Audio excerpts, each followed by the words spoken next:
መጽሐፍ 121 ላይ በኢየሱስ ስም አነባለሁ። አይኖቼ ወደ ተራሮች አነሳው፣ ረዳቴ ከወዴት ይምጣ? ረዳቴ ሰማይና ምድርን ከሰራ ከእግዚአብሔር ዘንድ ነው። እግርህን ለመናወጥ አይሰጠውም፣ የሚጠብቅህም አይተኛም። አሜን። እነሆ እስራኤልን የሚጠብቅ አይተኛም አያንቀላፋም። እግዚአብሔር ይጠብቅሃል። እግዚአብሔርም በቀኝ እጅ በኩል ይጋርድሃል። ፀሐይ በቀን አያቃጥልህም፣ ጨረቃም በሌሊት። እግዚአብሔር ከክፉ ሁሉ ይጠብቅሃል፣ ነፍስህን ይጠብቃታል።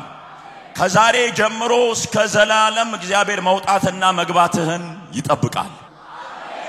እግዚአብሔር ረዳቴ ነው በሉስቲ። እግዚአብሔር ረዳቴ ነው። ዳንኤል መጽሐፍ ምዕራፍ 4 ከቁጥር 28 ጀምሮ እስከ 34 ያለው ይህ ሁሉ በንጉሱ በናቡከደነጾር ላይ ደረሰ። ከ12 ወር በኋላ በባቢሎን ቤተ መንግስት ሰገነት ላይ ይመላለስ ነበር።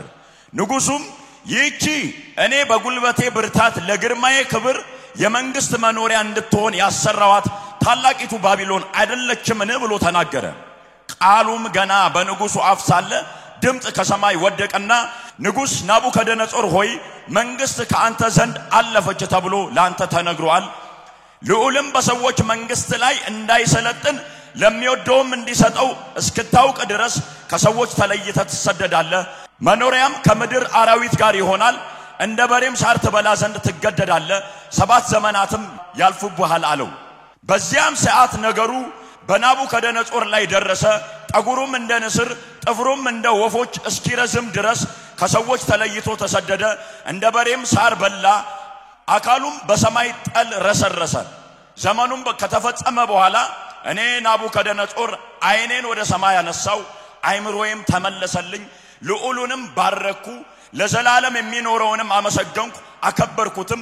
ግዛቱ የዘላለም ግዛት ነውና መንግስቱም ለልጅ ልጅ ነውና። አሜን።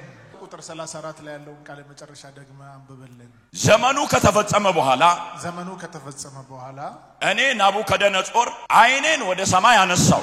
አይኑን ወዴት አነሳ? አይምሮዬም ተመለሰልኝ። አሜን። ልዑሉንም ባረኩ፣ ለዘላለም የሚኖረውንም አመሰገንኩ፣ አከበርኩትም።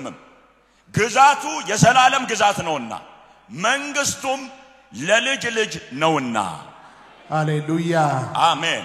ይህ አምላክ የኛ አምላክ ነው። አሜን። ይህ ረዳት የኛ ረዳት ነው። አሜን። ክብር ለኢየሱስ ይሁን። አሜን። ዛሬ እግዚአብሔርን እርዳታ ፈልጋችሁ የመጣችሁ ከዚህ ቤት ሳትወጡ የእግዚአብሔር እርዳታ ፈጥኖ በሕይወታችሁ ላይ ይገለጣል። የእግዚአብሔር እርዳታ የተዋረደውን ያከብራል። የእግዚአብሔር እርዳታ የወደቀውን ያነሳል፣ የተሰበረውን ይጠግናል፣ የተረሳውን ያስታውሳል፣ የወደቀውን ያነሳል። አሜን። ሃሌሉያ አሜን። የእግዚአብሔር እርዳታ በሉና ተናገሩ እስቲ። የእግዚአብሔር እርዳታ ይህ የጠራችሁት የሰማይ እርዳታ በሕይወታችሁ ላይ ይገለጥ። አሜን። ይገለጥ። አሜን። ይገለጥ። አሜን። በእኔና በአንድ ሰው ቤት ላይ የሰማይ እርዳታ ዛሬ ይገለጣል። ከድካም የሚያወጣ፣ ከህመም የሚያወጣ፣ ከተጽዕኖ የሚያወጣ፣ ከባዶነት የሚያወጣ፣ ከገደብ የሚያወጣ፣ ከጭንገፋ የሚያወጣ፣ ከድህነት የሚያወጣ የሰማይ እርዳታ፣ የሰማይ እርዳታ ከክብር ወደ ክብር የሚያሻግር፣ ከኃይል ወደ ኃይል የሚያሻግር በአንድ ሰው ላይ ይገለጣል። ይገለጣል። በኢየሱስ ይገለጣል። አሜን።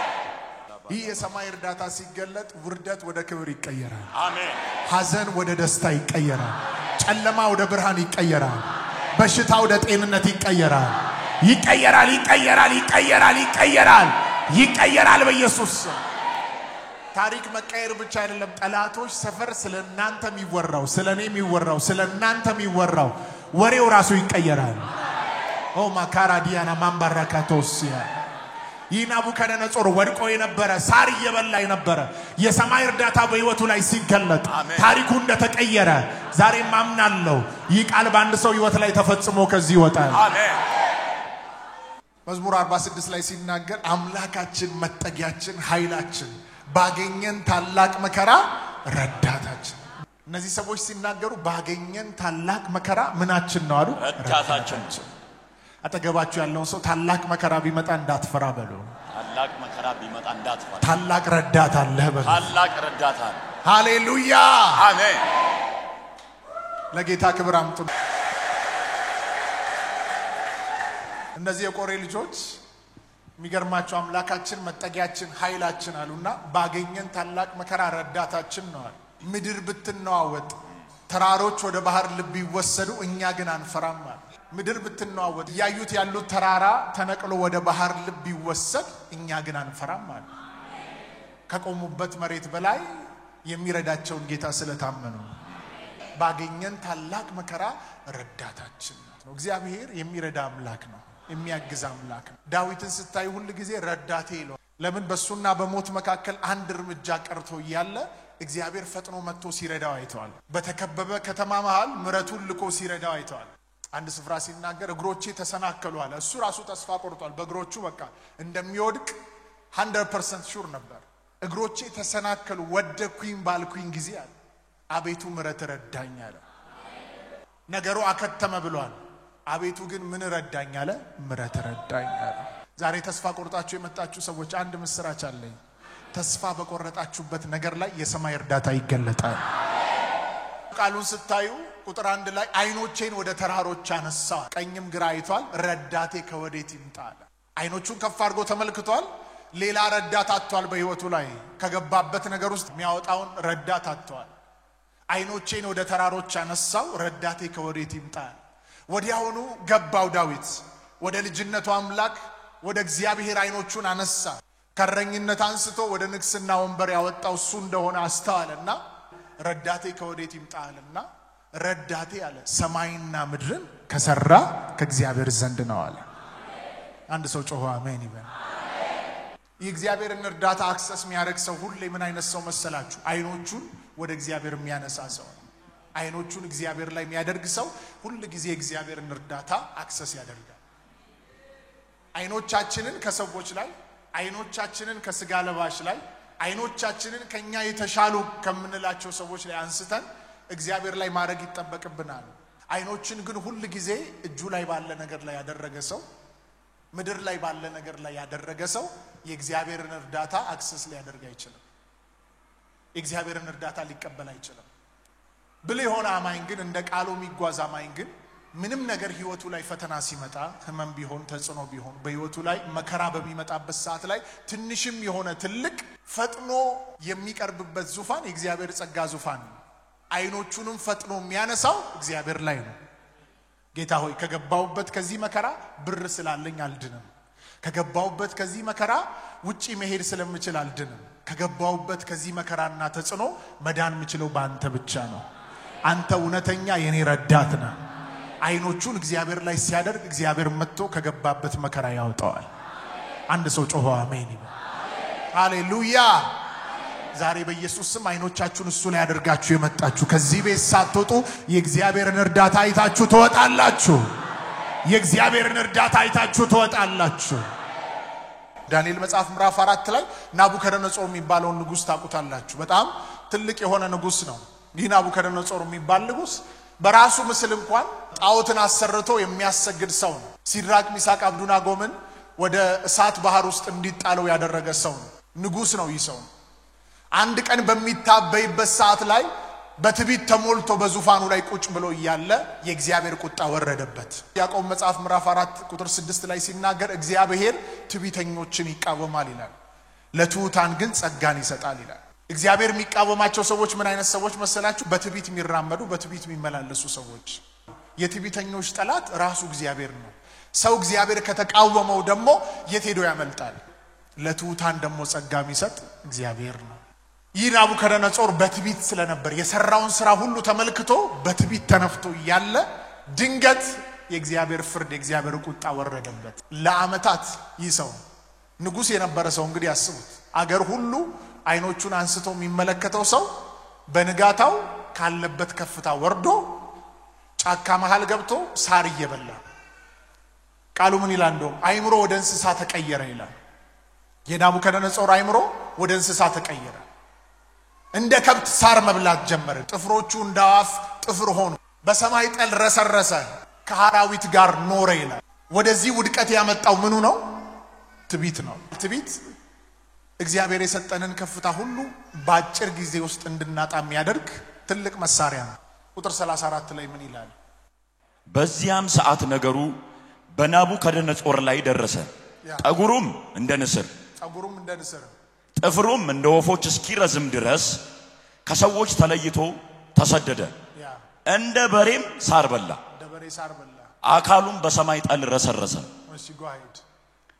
ዘመኑ ከተፈጸመ በኋላ ያ ሁሉ አመት በዛ ፕሮሰስ ውስጥ ካለፈ በኋላ ዘመኑ ከተፈጸመ በኋላ አይምሮ ወደ እንስሳ ተቀይሯል። ጥፍሩ እንዳዋፋት ጥፍር በቅሏል። ሳር ነው እየበላ ያለው ይሰው። አጠገቡ የነበሩ ትላንትና ሲያጅቡት የነበሩ መኳንንቶች አጠገቡ ያሉ መሳፍንቶች የሉ። ብቻውን ነው እዛ ቦታ ላይ ሳር የሚበላው። ትዳር ቢኖረው እንኳን ይሰው ሚስቱ እንደዚህ ሆኗል ብላ አብራው ሳር አትበላም። ለምን? ሰውየው የወደቀበት ውድቀት እጅግ የመጨረሻ ውድቀት ነው። እንስሳ የሚኖረውን ህይወት ነው እየኖረ ያለው። ስለዚህ ብቻውን ነው ያንን መከራ ያሳለፈው። ቁጥር 34 ላይ ግን የሚገርም ቃል አለ። አንብብልን። ዘመኑ ከተፈጸመ በኋላ እኔ ናቡከደነጾር አይኔን ወደ ሰማይ አነሳው። ሃሌሉያ አሜን። ታሪኩ የሚቀየረው እዚህ ጋር ነው ያላችሁ። አይኑን ወደ ማን ሲያደርግ? ወደ ሰማይ። ንጉስ የነበረ ሰው እንደገና በውርደት ተከናንቦ የነበረ ሰው አሁን አይኖችን ማነሳ ወደ መኳንንቶች አይደለም ማለት ወደ ጌቶች አይደለም። አይኖቹን ወደ ማን አነሳ? ወደ ሰማይ አነሳ። አንዱን ሰው ነካ አድርጉትና አይን ሰማይ ይሁን ሁሉ ጊዜ በሉት። እሺ አይኔን ወደ ሰማይ አነሳው። አይምሮዬም ተመለሰልኝ። አይምሮዬም ምን አለ? ተመለሰልኝ። ልዑሉንም ባረኩ። አሜን። ለዘላለም የሚኖረውንም አመሰገንኩ አከበርኩትም። አሜን። ግዛቱም የዘላለም ግዛት ነውና መንግስቱም ለልጅ ልጅ ነውና። አንድ ሰው ጮሆ አሜን ይበል። አይምሮ ምን አለለት? ተመለሰለት። አይኖቹን ወደ ማን ሲያደርግ? ወደ ሰማይ። ያጣችሁትን ነገር እግዚአብሔር ሰጥቷችሁ በተለያየ አይነት ድካም ያጣችሁትን ነገር ማስመለስ ወደ ህይወታችሁ ከፈለጋችሁ አይኖቻችሁ መነሳት ያለበት ወደ እግዚአብሔር ነው። በጣም ከባድ ሁኔታ ውስጥ የገባችሁ ሰዎች ዛሬ ስንጸልይ አይኖቻችንን ወደ ሰማይ አንስተን ስንጸልይ የእግዚአብሔር እርዳታ ፈጥኖ ይገለጣል። አሜን። የእግዚአብሔር እርዳታ ፈጥኖ የሚገለጥለት ሰው ምን አይነት ሰው መሰላችሁ? አይኖቹን ወደ ሰማይ የሚያደርግ ሰው ነው። አይኖቹን ወደ ሰማይ የሚያደርግ ሰው ወርዶ ቢሆን ነገ ስታዩት ከብሮ ነው የምታዩት። ከፍታ ላይ ነው የምታዩት። ወድቆ አይታችሁት ሊሆን ይችላል። ነገር ግን ነገ ስትመለከቱት ትልቅ ከፍታ ወርሶ ታዩታላችሁ። የሚገርማችሁ አይምሮ ብቻ አይደለም የተመለሰለት ይህ ሰው አይኖቹን ወደ ሰማይ ሲያደርግ ተመልሶ ምርጫ ውድድር ውስጥ አልገባም። ንጉስ ለመሆን ተመልሶ ወታደሮችን ሰብስበው ለመንገስ ከተማውን እየመራ ያለውን ነገስታቶች ለመቆጣጠር ድል ለማድረግ ውጊያ ውስጥ አልገባም። ቁጥር 36 ላይ እናነባለን። በዚያን ጊዜም አይምሮዬ ተመለሰልኝ፣ ለመንግስቴም ክብር ግርማና ውበቴ ወደኔ ተመለሰ። አማካሪዎቼና መኳንንቶቼም ፈለጉኝ፣ በመንግስቴም ውስጥ ጸናው፣ ብዙ ክብር ተጨመረልኝ። አሁንም እኔ ናቡከደነጾር የሰማይን ንጉስ አመሰግናለሁ፣ ታላቅም አደርገዋለሁ፣ አከብረውማለሁ። ስራው ሁሉ በእውነት መንገዱም ፍርድ ነውና ሃሌሉያ። በትዕቢትም የሚሄዱትን ያዋርዳቸው ዘንድ ይችላልና። አይገርምም? ናቡከደነጾር እየኖረ ያለበትን ህይወት አይተን ሳር እየበላ የነበረ ሰው ተመልሶ ይነግሳል ቢባል አይደለም ለማሰብ ትንቢት ቢነገር ሰው ማመን ይከብደዋል። የሰማዩ ግን ባለስልጣን የሰራዊት አምላክ እግዚአብሔር ሊረዳ ከተነሳ የትኛውም ተራራ ሜዳ ነው የሚሆነው። አሜን። ጠላት የወረሰውን ከፍታ ሁሉ አሳልፎ ይሰጣል። አሜን። ዛሬ ይረዳት እግዚአብሔር በናቡከደነጾር ህይወት ላይ ታምራትን ያደረገ በአንድ ሰው ህይወት ላይ በአንድ ሰው አገልግሎት ላይ በአንድ ሰው ጤንነት መንገድ ላይ የሰማይ እርዳታ ይከለጣል። አሜን። ይከለጣል ይከለጣል ይከለጣል አሜን። ይከለጣል በኢየሱስ ስም። አሜን። የሰማይ እርዳታ አምኖ ለሚቀበል በኢየሱስ ስም ይሁን በኢየሱስ ስም። አሜን። እስቲ አንድ ሰው ጮሆ የሰማይ እርዳታ ይበል። የሰማይ እርዳታ ድገሙ እስቲ። የሰማይ እርዳታ የመጨረሻ የሰማይ እርዳታ ይከለጥ በኢየሱስ ስም። አሜን። ይከለጥ በኢየሱስ ስም። አሜን። ይከለጥ በኢየሱስ ስም። አሜን። ይከለጥ በኢየሱስ ስም። አሜን። አንድን ሰው ምድር ሁሉ ደግፋ ለማቆም ከምትታገለው በላይ እግዚአብሔር ከሰማይ ያን ሰው ካቆመው እግዚአብሔር ከሰማይ ያን ሰው ከረዳው ምድር ሁሉ ብትቃወመው ያ ሰው መንገሱ የማይቀር ነው። ከፍታውን መያዙ የማይቀር ነው። የእግዚአብሔር እርዳታ በምድር ካሉ የትኛውም አይነት ሲስተሞች በላይ እጅግ ታላቅ ነው። ልናነጻጽረውም አንችልም። አይኖቹን ግን ወደ እግዚአብሔር የሚያደርግ ሰው ፈጥኖ እግዚአብሔርን እርዳታ አክሰስ ያደርጋል ይቀበላል አሜን ያባቴ ብሩካን በዚህ ዘመን ፍጻሜ ላይ አይኖቻችን ሁሉ ጊዜ ጌታ ላይ ነው መሆን ያለው ዳዊት መዝሙር 34 ላይ ሲናገር እንደዚህ አለ እግዚአብሔርን ፈለኩት አለ መለሰልኝ አለ ከመከራዬም ሁሉ አዳነኛልና ለኛ መልእክት ሲያስቀምጥ ሲጽፍልን እንደዚህ አለ ወደ እርሱ ቅረቡ አለ ያበራላችኋል ፊታችሁም ማያፍርም አለ በእውነት ከልባችሁ እርዳታውን ፈልጋችሁ ከቀረባችሁ ሊረዳችሁ የታመነና እውነተኛ አሜን አሁን ጌታ ሊረዳን ሲፈልግ በዚህ ሰዓት ላይ አዲስ ስራ አይደለም የሚሰራው ኦሬዲ በቀራንዮ መስቀል ላይ ልጁን ሰጥቶናል ደሙን አፍስሷል የሰማይ እርዳታ በክርስቶስ ኢየሱስ አማካኝነት ተገልጧል ነገር ግን አይኖቻችሁን ወደሱ ስታደርጉ በዛ እግዚአብሔር አምላክ ልጁን በሰጠበት ኢየሱስ ክርስቶስ ደሙን ባፈሰሰበት በሰራው ስራ ተነክታችሁ መውጣት ይሆንላችኋል አሜን ታማችሁ የመጣችሁ ያ በቀራንዮ መስቀል ላይ ያለው ደም በቀራንዮ መስቀል ላይ የፈሰሰው ደም ስለኛ ሲል ስለ ኃጢያታችን ስለ በሽታችን ስለ ሞታችን የፈሰሰ ደም አይኖቻችሁን እሱ ላይ ስታደርጉ ድንገት በቆማችሁበት ይነካችኋል አሜን ደማችሁ የተበላሸ ድንገት ደማችሁን ይቀይረዋል አሜን ጤናችሁ የተበላሸ ድንገት ጤናችሁን ይቀይረዋል አሜን መንገዳችሁ የተዘጋ መንገዳችሁን ይከፍታል አሜን ታሪካችሁ የተበላሸ ታሪካችሁን ያድሳል አሜን ያድሳል ያድሳል ያድሳል ያድሳል በኢየሱስ አሜን አጠገባችሁ ያለውን ሰው ንኩና እንደዚህ በሉት እግዚአብሔር በሉት እሺ እግዚአብሔር በልጁ በኢየሱስ ክርስቶስ በኩል በልጁ በኢየሱስ ክርስቶስ በኩል ረድቶሃል ስራውን ሁሉ ጨርሶታል ያ የጨረሰውን ስራ ዛሬ ትካፈላለህ አሜን አሜን አሜን አሜን አሜን አሜን አሜን አሜን አሜን